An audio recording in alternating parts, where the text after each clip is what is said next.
價錢筍到爆啊！總價220萬，珠海華發嘅第4代住宅。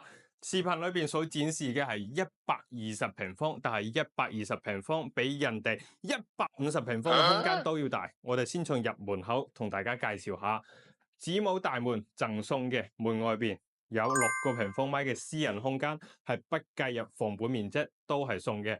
然之後入門嘅右手邊一排儲物櫃，左手邊咧就係明廚嚟噶哈，帶有窗嘅。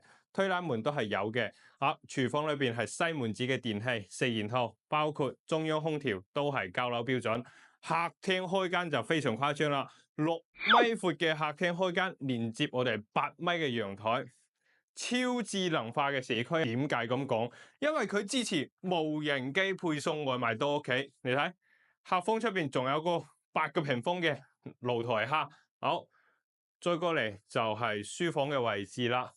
實用率120%，以前嗰啲設計啊太 out 啦，而家新式嘅嗰啲靚到飛起。